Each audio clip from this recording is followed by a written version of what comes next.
Yeah, that's a tough one. I mean, I wasn't necessarily in that position a little bit. I felt like my mom was the header for the healthy lifestyle in our family. So whenever she went like on a business trip, my dad would sneak in like super sugary cereal, like Captain Crunch or Fruit Loops or whatever. She's like, hey, we have to finish this box before your mom comes in. Don't tell her. Like totally super sneaky about it. Is this a Or, statute of limitation to this? We're not trying to get your dad in trouble now, right? This it's all out there. He would put sugar on peas and like on broccoli just to say that we ate whatever, he had for us. But it's tough. I mean, even for me, it took me even a long time to stop doing unhealthy habits that he had us doing. I think he was trying his best with what he knew. And so a lot of people grow up eating and moving their bodies the best that they know how.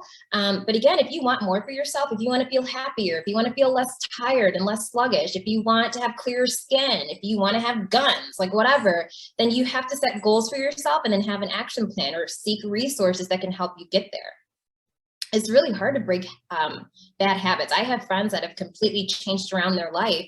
And again, it's not an overnight thing. It's a process. It can take years because a lifestyle change, it's for the rest of your life, pretty much, right? And you didn't get that way overnight. You didn't learn unhealthy habits overnight. It was probably from the moment you were born up until you were 18 or beyond that. So definitely have grace for yourself and grace for others. Forgive your parents if they didn't know the best way to raise you or provide for you.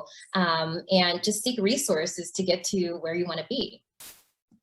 That is so good. And what I realize is you can wander yourself into unhealthy lifestyles, but you can't wander yourself out.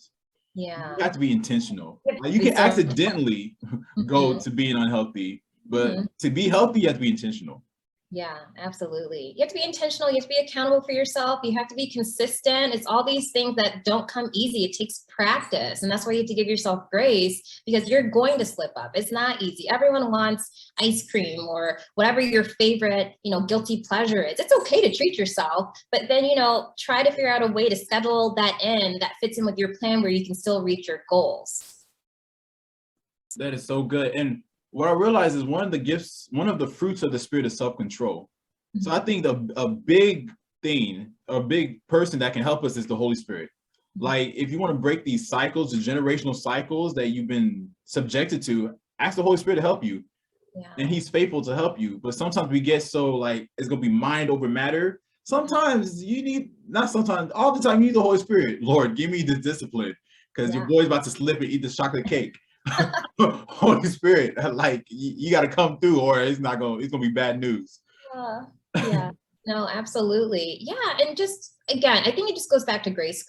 We're all human. It's not going to be a perfect walk. I'm not perfect in my vegan walk, that's for sure.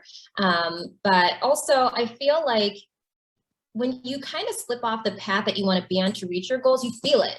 And the more that you slip off that track, that good track, I think you feel the repercussions more. And that alone helps you to stop doing that. Like, for example, for me, one of the last things I gave up when I became vegan were steak tacos. I love tacos in general, but steak tacos, like that's amazing.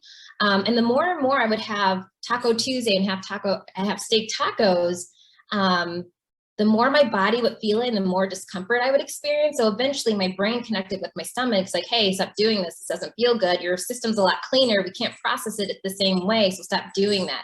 So again, if you fall off, going to the gym, you fall off for a few days or for a few weeks, you go back and you're going to have that DOMS, that delayed onset muscle soreness, a lot worse than if you were to just work out a little bit each day or 3 to 5 times a week.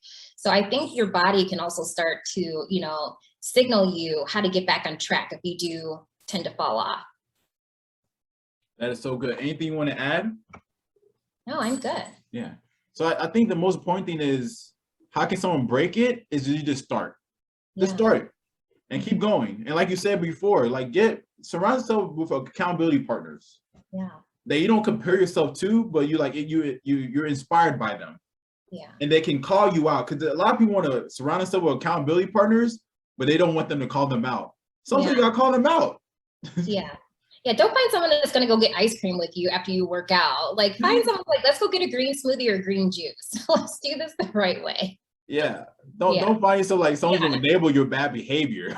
Yeah, absolutely. Yeah, that's not helpful. Not at all.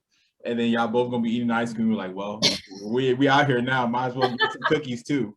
So Again next week. yeah. Thank you for watching this video. If you want more content, subscribe over here and watch the next video over there.